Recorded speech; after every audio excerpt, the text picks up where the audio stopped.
mtima wa mbuye wako ukukonda iwe ndiye wakuona wopirira mtima wa mbuye wako ukukonda iwe ndiye wakuona.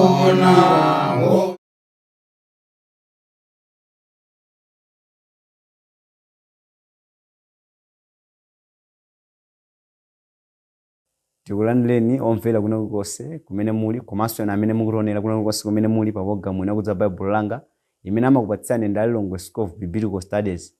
Ndipo mutsikulo pa programu ino mukhala ndi nembero anu Ambuye Daniel Njepan class. Tikhaleni limodzi pa programu imeneyi kuti tiphunzire zozama kuchokera mu mawu a Mulungu opatulika ndilo Bible tsono. Pa programu yathu imene nangotha kumene yakudzaso Bible langa tinaphunzira zambiri zokhudzana ndi mawu a Mulungu. Maka pamene tinaphunzira kuyambira m'buku la 1 Yohane. Pamene tikaphunzira kuchokera m'buku la 1 Yohane tinaphunzira kunena kuti mulembi analemba kalata imeneyo makamaka pakufuna kuwalimbikitsa Khristu kunena kuti akhale oyanjana ndi Mulungu pakukhala mu chikondi cha Mulungu. Ndipo tinanenanso kunena kuti amaphunzitsa buku la 1 Yohane pakufuna kutsutsa zaphunzitso onyenga amene ankaphunzitsa kunena kuti Yesu Khristu sanabwere mu thupi pano pa dziko lapansi. Choncho mulembi ameneyu analemba buku limeneli pakufuna kuphunzitsa mpingo pa zinthu zimenezi. Titachoka mu buku limeneli makamaka tinakafika mu buku la 2 Yohane limene tinaphunzira ndikuona kuti ndi buku lochepetsetsa ku pangano chatsopano limene lili ndi mavesi ochepa, mavesi ake okwana 13 okha. Ndipo pakuwerenga buku limeneli tinaphunzira ponena kuti mulembi wa bukulo ndilo amene anazinena kuti ndiye mkuluyo amene ndiye Yohane mtumwi amene amalembera kwa mkazi osankhika umene tinaona nena kuti ndiwo mpingo wa Yesu Khristu tsono. Makamaka amayamikira za Khristu, amayamikira fono la Khristu akumeneko anali kuyendabe monga mwa mawu a Mulungu. Ndipo mu verse yake 8 ndi 9 tinaonanso kunena kuti adakwanitsa kuwadzudzula pa zinthu zina kunena kuti chani akwenera kuti asamapitirire zimene zinalembedwa komanso akwenera adzesetsa onse ndi kumakhala mu chiphunzitso cha Mbuye wathu Yesu Khristu. Zimenezi ndi zina mwa zimene tinaphunzira kuchokera mu buku lija la 2 Yohane mu programu imene inangotha kumene ija. Mu tsiku lero limene tikupitirira kuphunzira mawu a Mulungu kudzera mu programu imeneyi tifunanso tikaonenso buku lina lotsatira pa 2 Yohane ndilo buku la 3 Yohane, buku la Yohane wachitatu. Tikamaphunzira kuchokera mu buku limene la Yohane wachitatu ndi buku limene lili ndi mavesi okwana 15. Buku la 2 Yohane lili ndi mavesi okwana 13. Buku la 2 Yohane limene la 3 Yohane limene lili ndi mavesi okwana 15. Choncho buku limene lilembedwanso ndi Yohane mtumwi amene tonse timamudziwa bwino. Ndipo tikamaphunzira buku limene makamaka limafotokoza za nkhani imene inachitika makamaka za mmene anthu ena amakhalira mu moyo wawo wa Chikhristu. Ndipo mayina anthu amene amapezeka mu bukuli ndi mayina okwana 4 okha. Makamaka tikamuona mu verse yake 1 pamene mulembi wa bukuli amazinena kunena kuti ndiye mkuluyo. Mkuluyo amene akudzinena amene papayu ndiye Yohane mtumwi tsono. Ndiye kuti tikupezamo dzina la Yohane mtumwi amene akudzinena mophiphiritsa kuti ndiye mkuluyo. Komanso timapezanso za munthu wina otchedwa Gayo amene mulembi ameneyu adamulembera kalata imeneyi. Ndipo timapezanso dzina lina otchedwa Diotrofe. Komanso timakapezanso munthu wina otchedwa Demetrio. Choncho tikaoneni kuchokera mu buku limeneli. Tikamaphunzira kuchokera mu buku limeneli makamaka kuyambira mu verse yake ya 1 kulekeza mu verse yake ya 3 timakangopezamo zokhudzana ndi malonje. Choncho tikaoneni kuti mmenemu analembapo zotani. Mkuluyo ndiye Yohane mtumwi tamunena uja. Kwa Gayo wokondedwayo amene ndikondana naye mchoonadi. Wokondedwa ndipemphera kuti pa zonse ulemere nukhale bwino monga mzimu wako ulemera. Pakuti ndinakondwera kwakukulu pofika abale ndi kuchita umboni za choonadi chako monga umayenda mchoonadi. Apa tikuona nena kuti mu verse yake 3 Paulo alikufotokoza kuti Petro alikufotokoza makamaka Yohane alikufotokoza kunena kuti kodi kalatayu akulembera ndani. Akuti amene kalatayu akulembera ndani kodi akulembera kwa Gayo ndiye okondedwa amene akondana naye koma muchani muchoonadi. Amene akondana naye koma mu mawu a Mulungu. Ndiyo chimene chinapangitsa kuti anthu amenewa adzikhala mu chikondi, ndiye kuti nkhani yake ndifuna kuti anali achikhulupiriro chimodzi, anali ampingo umodzi. Ndiyo kuti chikondi chimene chagwiritsidwa ntchito pamene papachi ndicho chikondi chapa abale amakondana koma mu mawu a Mulungu. Komanso alifotokoza nena kuti anali okondwera komanso kumpempherera munthu ameneyu, ndipo ali kuyamikiranso mu verse 3 kunena kuti anthu ena anamchitira umboni za makhalidwe ake a munthu ameneyu otchedwa Gayo, chifukwa anali kuchita kapena anali kukhala potengera ndi zimene mawu a Mulungu amafunira. Munthu ameneyu otchedwa Gayo ndi amene amalembedwa kalata ameneyu, ndipo akuyamikiridwa chifukwa cha zinthu kapena khalidwe lake limene amachita labwino, monga mmene tikuonera mu verse yake imeneyi, verse yake ya namba 3. Koma tikamaona za dzina limene lakuti Gayo, mwina ena litokhala dzina la chilendo lina kuti sinamveko, mwina amene timakonda kuwerenga mwina buku limene la 3 Yohane kakhazokhana kuti sikoyamba tinavako ifuna kuti mwina timaliwerenga pafupipafupi. Tikamakamba za dzina lakuti Gayo, mwina si dzina limene lili lofalikira ngati mu masiku athu ano, mwina ngati mmene mayina ena amakhalira. Komano dzina lakuti Gayo limasonyeza kunena kuti mu masiku akalewo linalinso dzina limene anthu limene linali lofala, limene anthu ambiri amakhala nalo mu nthawi imeneyo. Chifukwa tikamaona za nkhani yokhudza ndi Gayo, tikuona apapa kunena kuti mlembi akulembera Gayo woyamba amene tikumpeza mu Bible menemu kuchoka m'buku limene la Yohane, 3 Yohane chapter 3 mu verse yake ya 1. Komanso tikuona kunena kuti tikapita mu buku la Machitidwe athu mu chapter 19 verse yake 28, timakapezanso kunena kuti kumeneko ku Macedonia kudali munthu wina otchedwa Gayo. Kunalinso munthu wina kumeneko otchedwa Gayo. Gayo winanso amene amapezeka m'Baibulo ndi Gayo wa ku Derbe. Tikamona mu buku la Machitidwe athu mu chapter 20 mu verse yake ya namba 4. Ndipo Gayo winanso amene timakampeza m'Baibulo ndi Gayo wa ku Korinto, zimene timaona makamaka mu buku la Korinto chapter 1 mu verse yake ya 14. Komanso mu buku la Roma chapter 16 verse yake 23, Gayo amene timamuphunzira mu buku la 1 Korinto nkumaona kuti mwina ndi amene anamulembera kalata makamaka yomfunsa mafunso kapena kudandaulira za mavuto amene akuchitika ku mpingo wa Khristu umene unali ku Korinto. Ndi mmene taonera kuona mu buku la Machitidwe mu chapter 19 verse 28, mu buku la Machitidwe mu chapter 20 verse yake 4, 1 Korinto chapter 1 verse yake ya 14, komanso mu buku la Roma chapter 16 verse yake 23, pamene tikupeza mayina akuti Gayo, komanso kuphatikizaso buku limene tikuliphunzira lero la 3 Yohane pamene tikuwerenga mu verse yake namba 1. Zili kuonetsa kunena kuti dzina lakuti Gayo limeneli mu masiku amenewo ndi dzina ndithu limene limakondedwa, limene anthu amatha kupatsa mwina anawo kapena abale awo. Masiku athu ano mwina litokha zona kuti silinaliveko kuti Gayo, koma ndi dzina ndithu la munthu limeneli. Ndipo tikamawerenga maka za kalata imeneyi imayamikira za munthu wina, munthu amene tikumunena kuti Gayo, komanso ndi Demetriyo.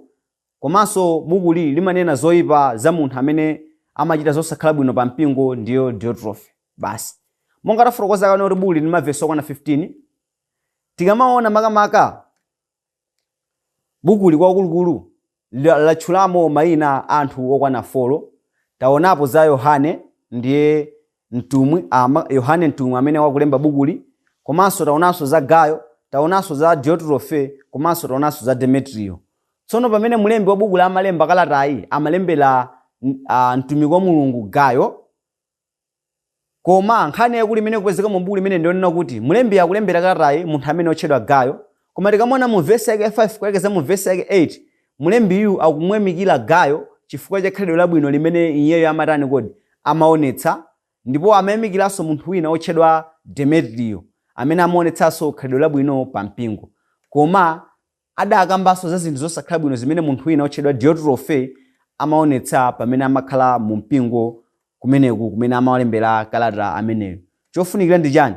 Tiyeni tiwerenge kunena kuti nafenso mu buku limeneli tingaphunziremo chani. Tikamuwerenga kuchokera mu verse yake 5 kulekeza mu verse yake 8, analemba kunena kuti okondedwa, uchita chokhulupirika nacho chilichonse, uchitira abale ndi alendo omwe amene anachita umboni za chikondi chako pamaso pa mpingo, ngati woperekeza amenewo pa ulendo wawo koyenera Mulungu, udzachita bwino. Pakuti chifukwa cha dzinali anatuluka osalandira kanthu kwa mitundu. Chifukwa chake ife tiyenera kulandira otere kuti tikakhale othandizana nacho choonadi. Tikuona amene pamakamaka kunena kuti mulemba bukuli akumuyamikira munthu amene otchedwa Gayo kunena kuti chani, anali munthu wachikondi amene amalandira atumiki a Mulungu komanso ndikumathandiza atumiki a Mulungu mu zosowa zawo. Zimenenso ino ndine ndikaphunzira kunena kuti chinthu chofunikiranso tsono nena kuti dzikhala ndi mtima okhala ngati Gayo mmene analili makamaka pakumathandiza atumiki a Mulungu, pakumathandiza atumiki a Mulungu komanso kumapatsa mu zosowa zawo pamene tili ndi kuthekera kotero. Komanso tikaphunzire niso makamaka pakhalidwe la munthu wina amene anaonetsa ndi otchedwa Demetrio amenenso mulembo buku la Yohane anayamuyamikira makamaka tikamuona mu buku limene la 3 Yohane verse yake ya 11 komanso 12 pamene analemba kuti okondedwa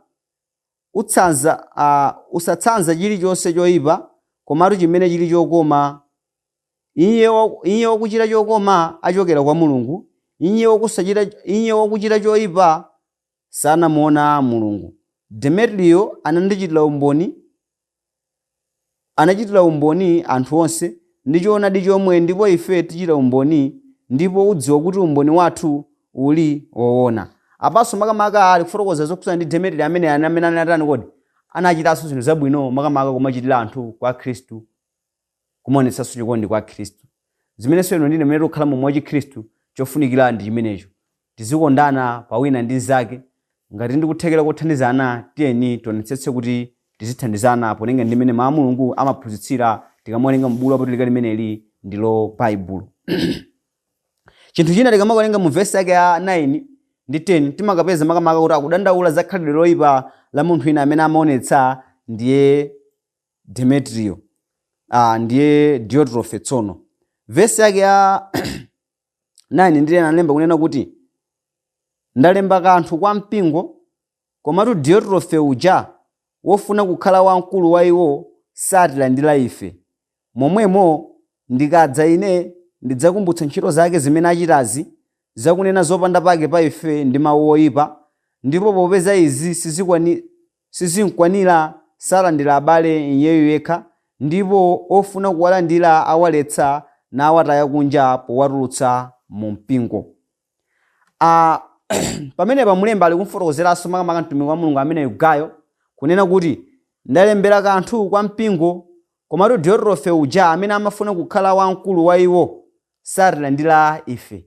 Diotrephe ndi munthu amene mu mpingo ankafuna kumakhala wandani kodi wamkulu, koma akuti vuto lake limene anena ndotani samalandira atumiki a Mulungu. Tsono chofunikira ndi chani? Tikamaona makamaka nkhani yokhudzana ndi atumiki a Mulungu timafunika kuti tikhale anthu odziwa kuchereza bwino alendo. Uyu Demetrio makamaka uyu Diotrephe anali munthu oonetsa khalidwe loyipa, ndipo tikamakuona mu verse yake 10 ali kufotokozanso za makhalidwe ambiri amene yeye amachita makamaka kwa atumiki a Mulungu komanso kwa anthu amene akufuna kulandira atumiki a Mulungu. Tikoneni mu verse yake 10. Momwemo ndikadza ine ndidzakumbutsa ntchito zake achitazi zakunena zopanda pake pa ife ndi mawu oyipa. Chinthu choyamba akuti amanena zopanda pake zokhudzana ndi atumwi, komanso amanena za mawu oyipa okhudzana ndi ndani kodi ndi atumwi amenewa. Chinthu chachiwiri akuti popeza izi sizinkwanira salandira abale iye yekha. Tsono akuti ngakhala amanena zopanda pake komanso amakamba mawu oyipa, akuti zimenezi sizimankwanira koma amatani kodi samalandiranso ngakhala atumiki a Mulungu. Ndipo tikamapitiriza mu musimo Baibulo limafotokoza nena kuti ndipo anthu amene amafuna kuti adzilandira atumiki a Mulungu iye amachotsa muchani kodi amachotsa mu mpingomo. Zimenenso anthu ena mu mpingo pano amafuna adzikhala nazo makamaka pomanena kuti chani mpingo amene kuti ubwere pano ndine ndinakauchotsa uko, choncho pano wamkulu wa mpingo ndi ndani? Ndine. Ndosamapanga zakuti iweyo khala ngati iwe ndi Baibulo. Nkhani si choncho ayi. Tidzigonjera zimene mawu a Mulungu amanena. Mawu a Mulungu akunena kuti chani tiyeni tonse tikhale mu mawu a Mulungu, tisakhale ndi mtima wa Diotrephe umene amaonetsa apa makamaka omanena zoyipa za anthu ena, komanso osamalandira atumiki a Mulungu, komanso anthu amene afuna kulandira atumiki a Mulunguwo ndi kumachotsa mu mpingo. Zimenezi ndi zosafunikira makamaka pa chiphunzitso cha Mbuye wathu Yesu Khristu.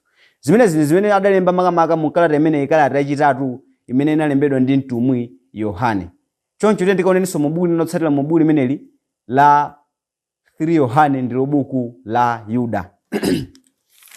Tiyeni tikaphunzira kuchokera mu buku limeneli buku la Yuda.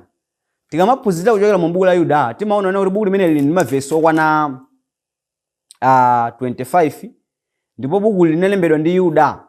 Yuda ameneyu ndiye mchimwene wake wa Yesu Khristu kuthupi tsono, zimene timaziona makamaka tikamawerenga Baibulo limeneli. Tikamaona mu buku la Marko chapter 6, Marko chapter 6 mu verse yake ya 1 kulekeza 3 pamene analemba kunena kuti ndipo iye anatuluka kumeneko nafika ku dziko la kwawo Yesu Khristu ameneyo, ndipo ophunzira ake anamutsata. Ndipo pofika tsiku la Sabata anayamba kuphunzitsa msunagoge, ndipo ambiri anamva iye nazizwa nanena, uyu anazitenga kuti izi? Nzeru yapatsidwa kwa munthu uyu ndi yotani? Ndi mphamvu zotere zochitidwa ndi manja ake? Si mmisiri wa mitengo uyu, mwana wa Mariya, m'bale wawo wa Yakobo ndi Yose ndi Yudasi ndi Simoni? Ndipo alongo ake sali nafe pano kodi? Ndipo anakhumudwa ndi iye. Choncho tikuona kuti chifukwa cha zimene Yesu Khristu anachita zozizwa komanso mmene amaphunzitsira Baibulo, anthu aja adazizwa kuti nzeru imene yapatsidwa kwa munthu ndi yotani? Munthu ameneyo ndi munthu otani? Kodi ameneyo zinthu zimenezi anazitenga kuti?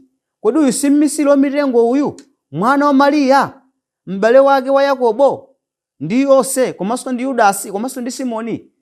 Amenewa ndo azibale makamaka a Yesu Khristu kuthupi. Zimene zikuonetsa kunena kuti Yesu Khristu anali ndi abale ake kuthupi ndithu. Motsutsana ndi zimene anthu ena amaphunzitsa kumanena kuti mayi Mariya anafa ali viliku kapena anafa ali virgin. Apa Bible kusonyeza kunena kuti Yesu Khristu anali ndi abale ake kuthupi. Kusonyeza kunena kuti atabadwa Yesu Khristu, mayi Mariya anaberekaso ana ena. Izi ndi zimene tikunena kuti zimene zitikazimvetse kuchokera mu buku limeneli lopatulika. Koma mwana amene anabadwa awo tikumbukira kuti ndi Yesu Khristu yekha amene anabadwa, amene anali mbewu ya mkazi, amene anabadwa posatengera kuti mayi ndi bambo akhalire pamodzi. Tikamaona buku limene liso la Yuda tikuona kuti lilembedwa ndi Yuda, maka pamene mu buku la Mateyu pamene buku la Marko limene taliwerenga agwisa ntchito makunena kuti Yudasi ndi dzina limodzi, Yuda kapena Yudasi. Ndipo cholinga cha buku limene timaona kuti kunali kungofuna kuwalimbikitsa Khristu kuti alimbike mu chikhulupiriro chawo komanso kuwachenjeza zokhuza ndi aphunzitsi onama. Tikamaphunzira makamaka kuchokera mu buku limene buku la Yuda, pali nkhani zambiri zimene zinalembedwa mu buku la Yuda zimenenso zinalembedwa mu buku la 2 Petro kapena mu buku la Petro wachiwiri.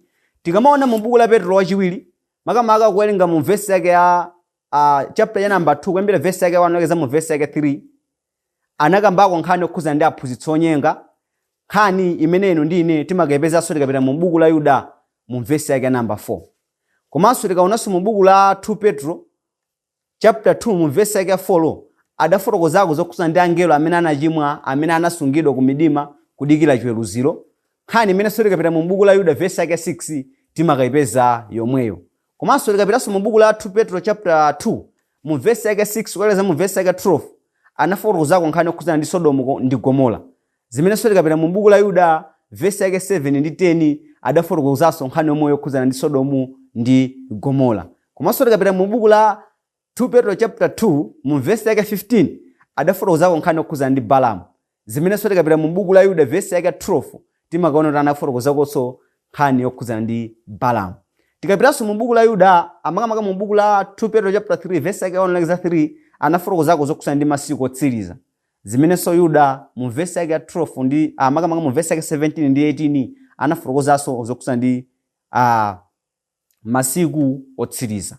Ndi chinthu chofunika kwambiri kuti timvetsa buku limeneli monga tikuona kuti buku limeneli lilinso ndi nkhani zambiri zimene zinalembedwa m'mabuku ena, ndipo ndi bukuso limene limakhala lovuta kumvetsa kwa anthu ngati sayikira chidwi. Choncho tikaona kuti buku limenemu mulembedwamo zambiri zotani. Tikamaona buku limeneli makamaka kuyambira mu verse yake ya 1 kulekeza mu verse yake ya 2 adangopereka malonje kunena kuti olembayo ndi ndani nanga amalembera ndani.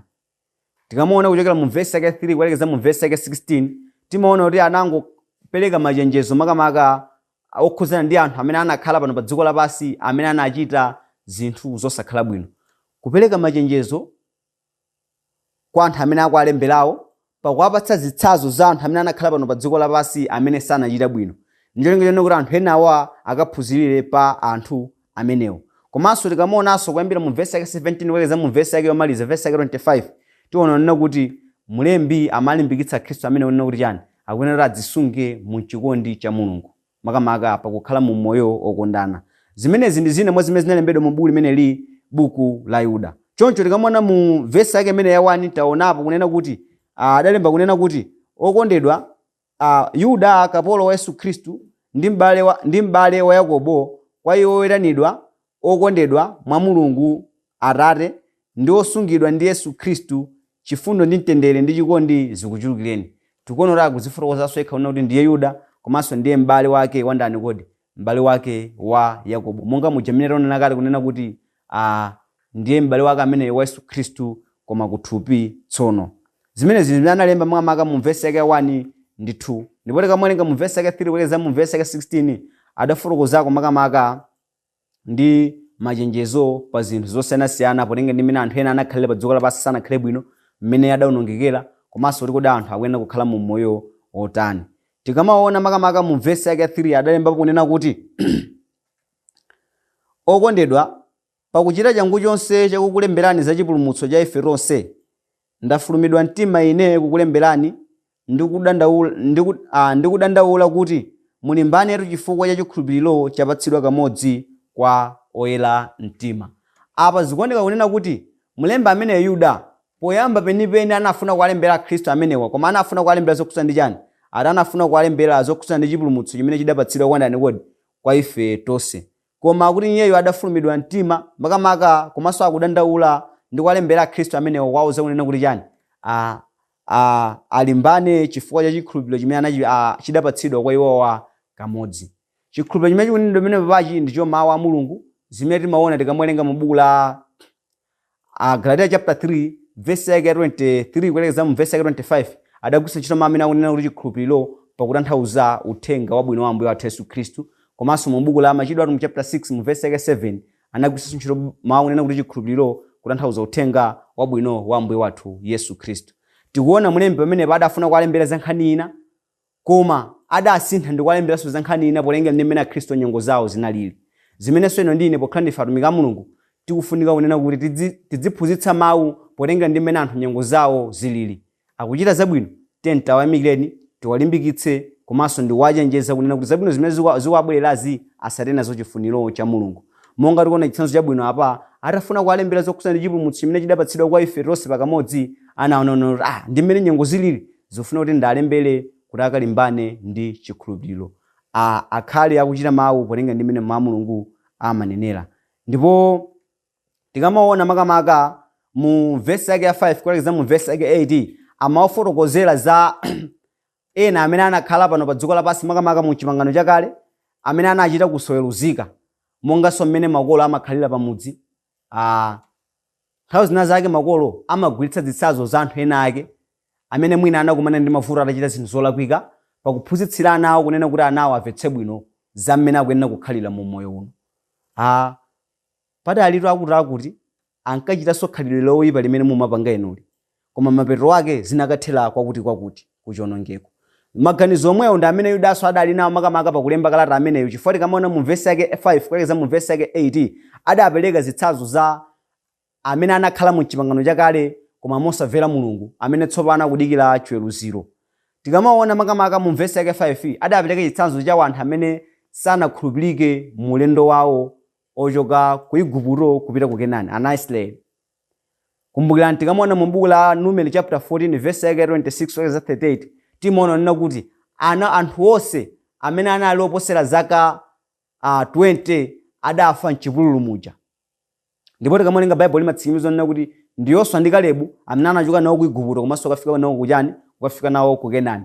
Koma anthu onse amene anafika ku Kenani kuja analonena kuti anabadwira m'njira. Anapakwanitsa kuwapatsa chitsanzo chimene chinena kuti akasinthe kaganizidwe kawo nakayambe kukhala mu mawu a Mulungu. Ndipo anawapatsanso makamaka zokhudzana ndi angelo amene anachita kusaweruzika, amene anataya chikhalidwe chawo choyipa. Choncho tikamawerenga mu vesi yake imene vesi yake 6 anafotokozapo kunena kuti angelonso amene sanasunga chikhalidwe chawo choyamba komatu anasiya pokhala pawo adawasunga ndende zosatha pansi pa mdima kufikira chiweruziro cha tsiku la likulu. Tikamaphunziranso chikala mu vesi yake imeneyi kunena kuti angelo ena anachimwa, alipo anthu ena akamene amaphunzitsa onena kuti angelo amene anachimwa pamene papawa akuti adabwera pa dziko lapansi ndikudzakwatira ndi ana a wanthu. Amatenga nkhani makamaka kuichotsera m'buku la Genesis chapter 6 mu vesi yake 2 pamene Bible limafotokoza onena kuti pamene Mulungu anaona kunena kuti anthu achuluka pa dziko lapansi, ana a wanthu adaona makamaka ana a Mulungu adaona ana a wanthu ndikuona kuti kuli akazi okongola ndikumadzitengera akazi kumene kuja ndikuakwatira. Mulungu chimene chita munyasa akuti anabwera ndikudzabweretsa vula pachani kodi pa dziko lapansi. Choncho mwachifukwa chechi anthu amanena kuti mawu amene anagwiritsidwa ntchito pakutanthauza ana a wanthu kapena ana a Mulungu mu buku la Genesis chapter 6 amatanthauza angelo, kuti angelo anabwera pa dziko lapansi ndikudzakwatira anthu. Kodi ndi choncho? Tikamaphunzira makamaka za nkhani okhudzana ndi angelo mmene Yesu Khristu adawaphunzitsiranso Asaduki ena amene samakhulupirira zakuuka kwa akufa mu buku la Mateyu chapter 22 kuyambira mu vesi yake 23 kuelekeza vesi yake 33 adawafotokozera kunena kuti mu tsiku la kuuka kwa akufa kapena tikadzoka kwa akufa tidzakhala ngati angelo, chifukwa angelo sakwatira kapena kutani kodi kapena kukwatiwa. Tsono tikamaona chimene chimampangitsa munthu kukwatiwa kapena kukwatira ndi chani, m'buku la Mateyu chapter 7 vesi yake 1 mulemba anafotokoza kunena kuti kwa makamaka 1 Korinto chapter 7 vesi yake 1 anafotokoza kunena kuti kwa izi munalembazi kunali kosaloledwa mwamuna kukhudza mkazi, koma chifukwa cha madama anu mwamuna ena aliyense akhale naye mkazi wake mmodzi yekha, ndi mkazi yense akhale naye mwamuna mmodzi wa iye yekha. Kusonyeza kunena kuti chimene chinampangitsa mulembi kuti Mulungu kuti awaloleze anthu kuti adzikwatira nkhani yake ndi chani, chifukwa anthu amakhala ndi chilakolako. Tsono mulembi kapena Yesu Khristu mmene amakaphunzitsa Asaduki kwa zonena kuti chani, tikakhala ngati angelo ifa kumwamba kulibe kukwatiwa kapena kukwatira. Kusonyeza kunena kuti angelo samakwatira kapena kukwatira ifa yonena kuti chani, samakhala ndi chilakolako. Zimene zikutsutsa malingaliro abodza amene anthu amaphunzitsa kunena kuti angelo anabwera pa dziko lapansi ndi kudzakwatira ana a wanthu. Zimene zimene tikufuna kuti tikaphunzire makamaka mu tsiku la lero. Ndipo tikamaona mu vesi yake namba 7 adawapatsanso chitsanzo chokhudzana ndi Sodomu komanso ndi Gomora. Sodomu komanso ndi Gomora. Ndipo adapitirizanso kuwaphunzitsa zinthu zambiri zamene akuyenera kukhalira. Ndipo tikamaona mu vesi yake ya 17 kuelekeza vesi yake 28 makamaka 25 adawaphunzitsa ndi kuti Akhristu akuyenera kuti akhale mu chikondi cha Mulungu. Akuyenera akhale mu chikondi cha Mulungu. Ndi chifukwa chake tikamona mu vesi yake 17 ndi 18 anawalembera kunena kuti koma inu abale mukumbukire mawu onenedwa kale ndi atumwi a Ambuye wathu Yesu Khristu, kuti ananena nanu pa nthawi yotsiriza padzakhala otonza akuyenda monga mwa zilakolako zosapembedza za iwo okha. Apa tikuona nena kuti ali kwafotokozanso nena kuti mukumbukire za mawu amene anatani kodi anenedwa ndi atumwi a Ambuye wathu Yesu Khristu. Akakumbukira mawu afuna kuti adzachita. Imeneyo ndiyo njira yokhalira mu chikondi cha Mulungu. Ndipo mu vesi yake 21 ndikuona nena kuti adawauza ndithu nena kuti chani, mudzisunge nokha mchikondi cha Mulungu ndi kulindira chifundo cha Ambuye wathu Yesu Khristu kufikira moyo osatha. Pamene paso anawalimbikitsa Khristu nena kuti chani, akufunika kunena kuti okha adzisunge ku chikondi cha Mulungu.